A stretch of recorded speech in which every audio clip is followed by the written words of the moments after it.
relevant now with what's going on in the world and what's going on in show business. But you just walked out. Now, how hard was it to get out of that abusive and dangerous relationship? Well, it was very difficult and dangerous. So you took your life in your hands just to get away from that? Yes. Right there. Because when you were with him, he kept all the money from the act, didn't he? He kept all the money and he kept everything. He always said, when you leave... His beatings were savage. Yes. Not just for me, for everyone involved. I don't know anybody who doesn't love her. This was and will always be a true icon, Tina Turner. And we're learning more in the lead up to her death. It's been a year since the legendary Tina Turner passed away, yet the world remains captivated by every facet of her life. Emotional tributes detailing how the iconic singer impacted countless lives through her music, dazzling performances, and indomitable spirit poured in, including President Joe Biden expressing his pride at counting the generational talent among the ranks of those America produced. Despite all the love she received, Tina Turner never felt a part of Hollywood and all it had to offer. She also knew that leaving her family unattended to would most likely cause problems for them when she passed. So why didn't Tina Turner raise her family in Hollywood? What terrible secret about Hollywood did she know? Let's get into it. Tina Turner knew the end was near, and she settled her estate.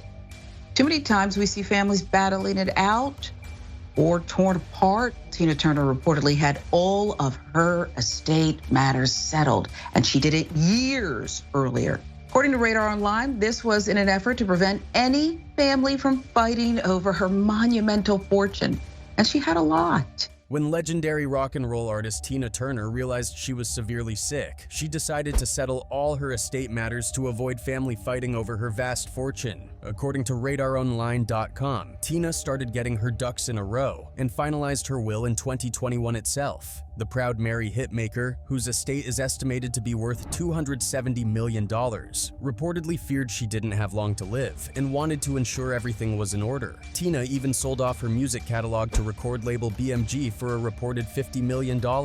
Tina knows her time is short, and she wants to make sure her ducks are in a row for her family, a source said at the time. She's been dealing with poor health for years and knows the end is near. She knew and understood how the industry has destroyed multiple families before due to fights over the will of certain celebrities like Barry White, and she decided she didn't want that to happen to her family when she left. Tina battled a series of health problems in recent years, bravely battling intestinal cancer and undergoing a kidney transplant in 2017. Her doting husband, German actor and music producer Erwin Bach, 65, was her donor. In 2018, she lost her oldest son, Craig Turner, to at age 59. She's on dialysis again. People in her circle fear she doesn't have long to live, an insider told Radar Online in 2021. Many are aware of Tina's dedication to Buddhism, a spiritual path that played a crucial role in her recovery from the tumultuous relationship with ex-husband Ike Turner. However, fewer are familiar with another intriguing aspect of her spiritual journey, how a psychic once predicted her success. In a recently re-released 1981 interview with People magazine, the late Grammy-winning singer shared insights into her spiritual beliefs and experiences. At that time of the interview, Turner was in the midst of reinventing herself, adopting a new look and sound that would ultimately redefine her career. The interview, which was recorded 5 years after she left Ike, also coincided with her preparation for an upcoming tour with the Rolling Stones. This was also 3 years before her major comeback with her breakout solo album, Private Dancer, which debuted in 1984. Tina Turner, who was born Anna Mae Bullock, performing career took off in the 1960s alongside Ike Turner, but her reign as a solo artist gained steam in 1984 when she released Private Dancer. The album would go on to win 4 Grammy Awards. Her interview, now a part of People's Special Edition, 50 Years of Stars, shared the horrors of being married to Ike and the moment that she decided to leave him after he beat her bloody from the airport into Dallas. Ike was feeling a little irritable that day and hit me with the back of his hand, she said of that day on July 1st, 1976. Tina claimed she wagged her finger at him, saying, "All right, you." But then he beat her the entire way from the airport to the hotel. She said that when he fought, he used things, and not just his hands, and that by the time they got to the hotel, the left side of Tina's face was swollen like a monster's. She said, "I never cried though. I laughed. I laughed because I knew I was leaving. No more of this." Turner said that when the two got to their room, she gave him a massage and attempted to pamper him. "Can I order you any food, dear?" she remembered saying to him before he drifted off to sleep, and that that was her cue to leave him. She had only 36 cents to her name and a mobile credit card in her wallet. Distraught but focused, she was able to persuade a friend to get her a plane ticket to Los Angeles from where they were. I felt proud, Tina says. I felt strong. Build up over the years. It was just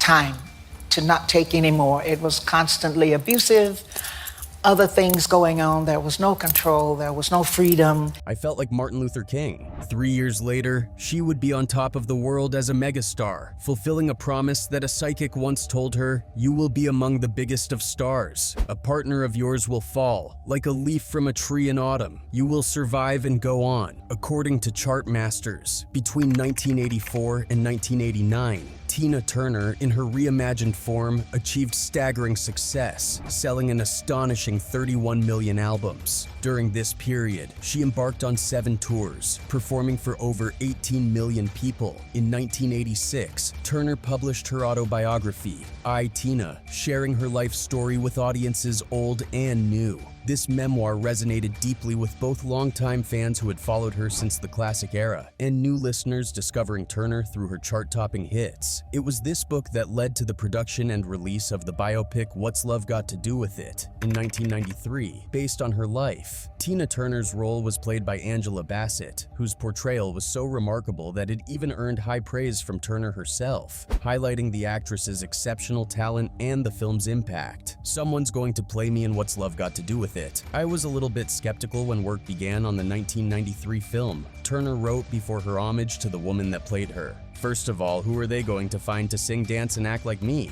Then, I looked up, saw Angela, and immediately started to smile. She claimed that when she first met Angela, the actress didn't look, sound, or move like her, and that came later after Angela worked so hard to make it happen. But even then, Tina could see that the young woman standing before her had strength, determination, and big, big dreams. Just like Tina. She's perfect, Tina said, and she was right. According to Turner, Angela found her inner Tina, and Turner thanked her because she never mimicked her. Instead, she reached deep into her soul, found her inner Tina, and showed her to the world. Tina Turner continued, "That's your gift, becoming your character with conviction, truth, dignity, and grace, even when it's painful, and takes everything you have and more. It's not just acting, it's being." Tina Turner renounced her American citizenship over a decade ago and became a citizen of Switzerland in 2013. The Tennessee native spoke very candidly about the contrast between the level of appreciation she received in the United States and the level of love she received overseas. The latter led her to escape to Lake Zurich, Switzerland in 1994.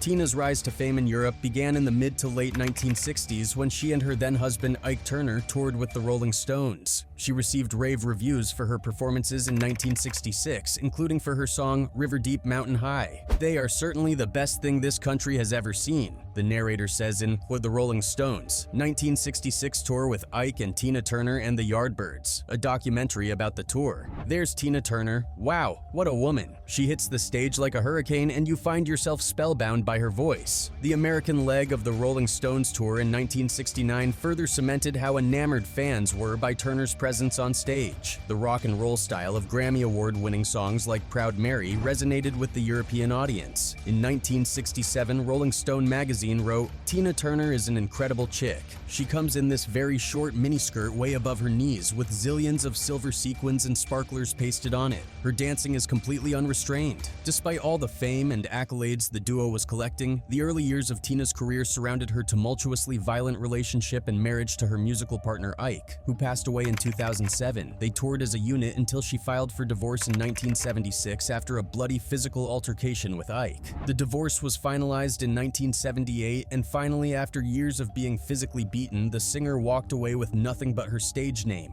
Following their split, she had to pay off debts from the canceled Ike and Tina gigs after promoters sued. In the years following her divorce, the mother of two would take back her independence and strength. She lived a low-profile life, taking care of her kids using food stamps, but music was still a big part of her life. Her debut album, Tina Turns the Country On, served as a reintroduction of her raspy voice with a mix of country, folk, and soft rock songs. She went on to release Acid Queen in 1975, followed by Rough and Love Explosion in 1978 and 1979, respectively. Turner then recorded her Grammy-nominated fifth studio album, Private Dancer, in London, and the 1984 release marked one of the greatest comebacks in music history after Turner took a break from the music industry to rest and recover. Her manager, Roger Davies, also played a huge role in the album and her comeback. At the age of 44, Private Dancer cemented Turner's status as a universally loved global icon. This album was a departure from her earlier R&B and soul sound, including an array of genres that made it crossover gold. One of the album's most iconic songs shares its title with that of her 1993 movie biopic, What's Love Got to Do With It?, for which Angela Bassett received an Oscar nomination. It was Turner's only ballad to peak at #1 on the US Billboard Hot 100 charts, and it spent weeks on the UK charts. Did you know that when I first read the lyrics for What's Love Got to Do With It?, I rejected the song? Turner wrote on Instagram in March 2021. Crazy to think about that now. Hearing the song in the documentary Tina was one of the most touching moments for me in the movie. It reminded me how far I've come. Private Dancer won numerous accolades in the US and abroad, with the album becoming certified multi-platinum in the United States, United Kingdom, Canada, and more. It also won 4 of the 6 Grammy Award nominations in 1985 and remains as one of her best albums. A few years earlier, it was hard to imagine the veteran soul, rock belter reinventing herself and returning to the top of the pop charts, but she did exactly that with the outstanding Private Dancer. And Turner did so without sacrificing her musical integrity, wrote one critic on allmusic.com. America did show Turner love and appreciation for her gifts in her earlier career, and she was the first black person and woman to be featured on the cover of the second edition of Rolling Stone in 1967. However, Turner said it wasn't until she recorded Private Dancer in Europe and later moved there that her star rose to a level of unequivocal distinction. She detailed her reasoning in an interview with Larry King on CNN in 1997. She stated, "I pay taxes here and my family is here. But no, I have left America because my success was in another country and my boyfriend was in another country. And Private Dancer was the beginning of my success in England, and basically Europe has been very supportive of my music." When she was asked if it was more than America, she claimed yes. King reminded her that she was a superstar in America, and she responded that she wasn't as big as Madonna. "I'm as big as Madonna in Europe. I was as big in some places as the Rolling Stones in Europe," she added. Turner found personal happiness in Europe also. She moved to England for a couple of years before meeting her boyfriend turned husband, German music producer Erwin Bach. They lived in Germany before moving to Zurich, where he served as an executive for the European branch of Turner's label. "My boyfriend moved there to run the company, and I always wanted to go to Switzerland, and I was very happy," she told King about the relationship in the 1997 interview. The music icon described her meeting with Bach as love at first sight. He was sent by Turner's manager Davies to pick her up at the airport. "He was another kind of handsome. He was an unusual looking man. Great eyes," she told Oprah Winfrey in 2013. "So I got in the car with Erwin, and my heart was bo-bum already. My hands were wet, and I thought, oh my god, this is love at first sight." The couple met in 1986, 10 years after Turner's divorce from Ike was final. And even though he was 16 years her junior, that didn't stop the two from falling in love. They dated for 27 years before getting married in 2013. It was Bach's third time proposing to her. They settled into a life together in Switzerland, and that is when Turner began experiencing what she described as medical catastrophes shortly after their wedding. The couple owned several properties together, including the massive $76 million estate they were residing in when she died. Turner honored Bach for how he loved her in her 2020 book, Happiness Becomes You, a guide to changing your life for good. She said Bach taught her how to love without giving up who I am, and noted he was not the least bit intimidated by my career, my talents, or my fame. Tina Turner had 2 adopted kids that might inherit a portion of her estate. Ike Jr. and Michael Turner were the sons of Ike Turner, her first husband, and despite their bond, Tina didn't have much contact with them following her departure from the US. It's unknown if they'll inherit a part of her estate. Tina suffered a painful lose before she passed when her son Ronnie Turner died. He is said to have suffered a medical emergency at his San Fernando Valley home, and responding paramedics weren't able to revive him despite their best efforts. "Ronnie, you left the world far too early.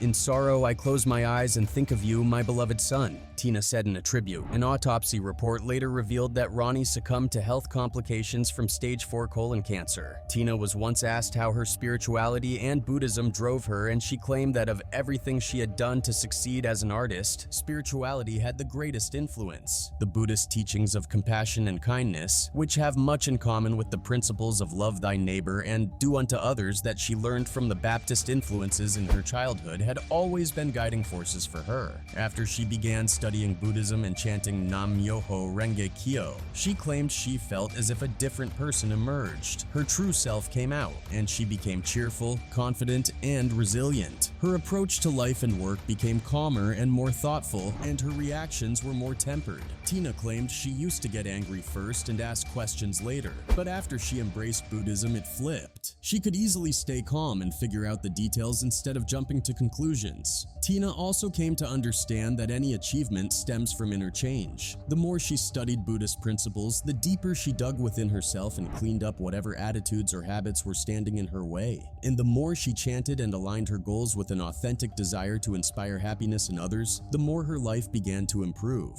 Tina credited her spiritual practice with all the positive transformations, from the smallest to the largest, she's had in her career and personal life. Tina also claimed she had been a performer since childhood, and that as a girl, every chance she got, she'd go to their local movie theater and memorize scenes so she could reenact them. Although she did have a bit of singing training in high school and even learned some opera, her voice and dance abilities mostly come naturally to her. In the late 1960s, Tina had some success with the Ike and Tina Turner Revue, but by the early 1970s, they hit difficult times, both personally and professionally, and so Tina decided to do something to help get them out of their career slump. So she decided to try songwriting. She started with the topic she knew best, her own life. Tina wrote about her hometown of Nutbush and what became the 1973 hit Nutbush City Limits. Soon after, when she started practicing Buddhism, she also wrote some spiritual songs, but she never finished them. Fortunately, she got another chance to create spiritual music over the past decade in the Beyond Music Interfaith albums. Tina Turner was one of a handful of artists to be inducted into the Rock and Roll Hall of Fame twice. She achieved the distinction first with Ike,